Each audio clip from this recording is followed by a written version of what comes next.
kiyya har'aa gaazexeessaa Guyyoo Wariyooti. Hacaaluu Hundeessaa bara darbe ajjeesamuu isaa dura yeroo dhumaatii gaafiif deebisa wajjin geggeesse. Akkuma beekamu immoo sagantaan sun Oromiyaa Miidiyaa Neetwork irratti dhihaate guyyoota booda artist Hacaaluun ajjeefame. Namoota ajjeecha Hacaaluu booda yeroo jeequmsi turetti shakkamanii to'annaa jala oolfaman keessa immoo tokko ture. Booda garuu manni murtii mirga wabiitiin isa gadhiiseera.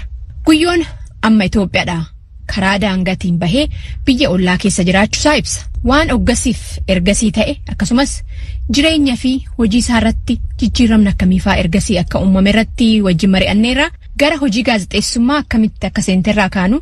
Harka caalaa reediyoo gubbaa hojjechaa ture. Reediyoo gubbaa poozishinii baay'ee hojjete. BBC gargaara produusar ture, dhiyeessa qophiillee ture.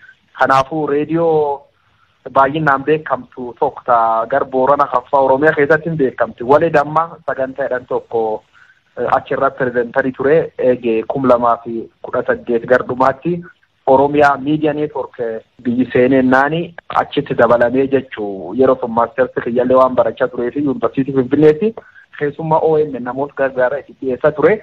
Moora immoo warra siyaasaa yoo chaansii argadhutti warra siyaasaa tokko fidee namoota akka Junaddii Saaddoo pirezidaantii mootummaa naannoo Oromiyaa duraanii Abbabba Duula Gammadaa, Taayee Dandaa, Maraara Guddinaa, Baqqalee Garbaa namoota polotikaa siyaasaa beekamoo kan fidee gaafii jajjabdu gaafachuu jalqabnaa namootni moor jaalatanii sagantichi sun haqara keessummaa jedhamee jalqabee garsiiras flagship interview staayilii sun jijjiirame.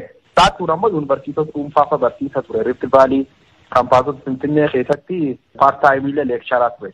Kuni bara 2018 yeroo sun immoo yeroo muummeen ministeera Itoophiyaa Dr. Abiy Ahmed gara aangoo dhufanii jijjiiramni adda addaa mul'achaati ture. Keessumattuu karaa dirree miidiyaa babal'isuu irratti fooyya'insi ture jira. Haala hoggas ture walabummaa miidiyaa walabummaa piresiitiin wal qabsiiste akkamitti yaadatta? Haalli jirgaarii ture, midhaagaa ture. Yeroo san yeroo jijjiiramaati miidiyaa qofaa miti. Fiichariin jiru akka waliigalaattuu polotikaan biyyatti sadarkaa tokko ceedhanii namuma chikee ture. Eega irratti dubbiin deemtee waraan bilisummaa Oromoo kanaaf mootummaan wal hoomii jalqabnaan namooti nagaa jidduun miidhamuu jalqabnaan moornimsiillee produus waan goonuufi dubbiin gaazexeessummaa waan mootummaan hin feenu hojjechuu irratti dhiibbaan nu jabaachuu jalqabe. Anammoo keessumatti yeroo naannoo kooyyeffachee suni wal qabate kooyyeffachee gaaf kennan suni gara lixa kana Amboo dabalatee jiddu galeessa Oromiyaa kana protestos jiran sun guutumaatti sana gabaasa ture. Achumirra jalqabanii sakuritiin mootummaa intimidees nu godhu jalqabdaanini yeroo suniyyuu dhufanii na sosodaachisa turanii achi miidiyaumatti mee jilaan deemne. Kanaafuu joornaalizimiin jalqab 2018 kee midhaagaa ture. Eega irratti hin jijjiiramte dubbiin. Bara 2020 keessa hidhamtee turte manni murtii boodarra mirga wabiitiin si gadhiiseera. Ani man taa'ee ture Hacaaluu yeroo dhageenye. Faayinaalii guyyaa 10 booda adoowwan tokko hin beekni dubbiin qaba. Maalidhanii maatii marsanii nam torbiduu dhagaanii achiin duuba maatiin sababa hidhamtuuf hin qabdu ani qaamolee gurmooftee namiiti calla sodaadha waan hojjetirra konfidensi qaba.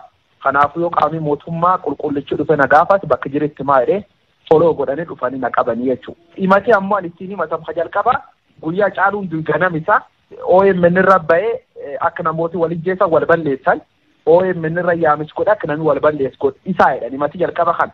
Halammeessoo ammoo gaafiif deebii Hacaaluun Hundeessaa waliin gootu kuttee jedhan. Man murtii yeroo torbool na deemsisanii piroosesiin isa dheeraa. Ani Hacaaluun dura guyyaa lama ujirri hin jiru guyyaa lamaan dura kanaafuu waan kan keessa hin jiru. Halammeessoo interba Hacaaluu kutti jettaan. Gaazexeessaan ilittiin ilaalee waddaan baafat qaba. Perspektiivii kiyyaan waan midhaa keessa baasee iliitara kiyywalee yaayyuu midhaasin.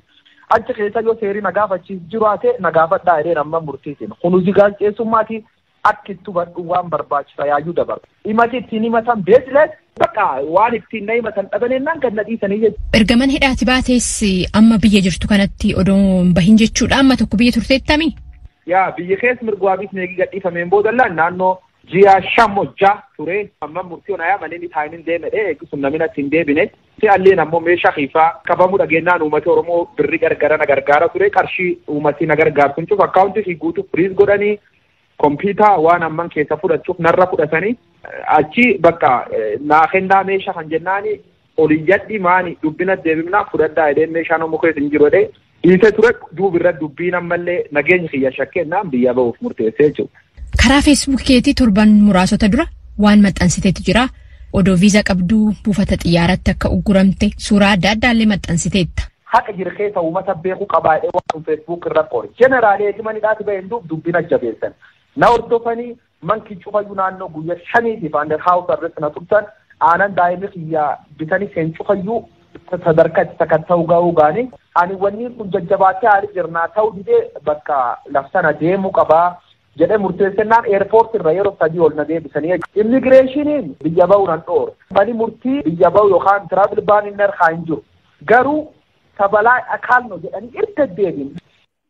Karaa biraatiin haala itti mana hidhaatii bahee fi dhimma meeshaa isaa amma irratti kaase kana akkasumas immoo maallaqa baankii keessaa qaba jedhe ilaalchisee waajjira abbaa langaatti itti aanaan ta'an obbo Fiqaaduu Tsaggaa dubbiseen ture.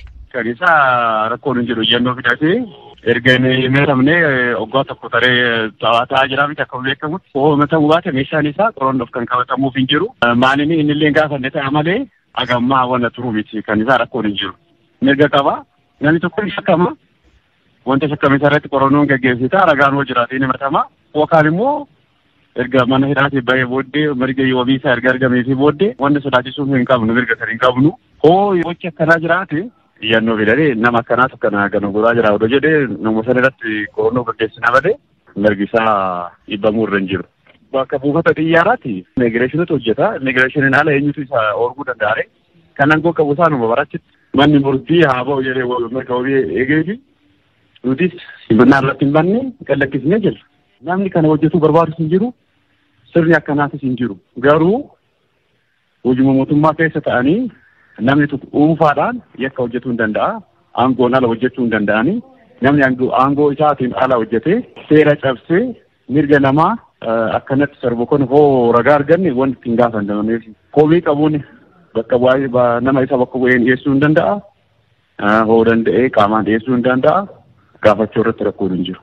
Waajjira Kominikeeshinii Poolisii Federaalaa obbo Jeelaan Abdii gama isaaniitiin himatawwan guyyoon himatu kanarratti wanni beekan akka hin jirre natti himanii garuu namni kamuu sodaa nageenya qabaannaan yookaan sodaachisoon irratti geggeeffamnaan gara poolisii gabaafachuu akka qabu yaadachiisan. Namni sodaachisee jira fiddibeetiin bilisaan nagadhiisee namni deebi'eetiin namni biraa poolisiin biraana sodaachisee waan jedhu namoonni biratti iyyate hin jiru. Ifa wanni marti isaa akkaataan itti deeman waan jiruufi namni nama sodaachisuus hin jira natti fakkaatu yoo jiraate immoo namichi sun akka nama dhuunfaatitti nama tokkorra raawwata malee poolisii waan akkanaa wayita maran dalaga jechuun hin danda'amu.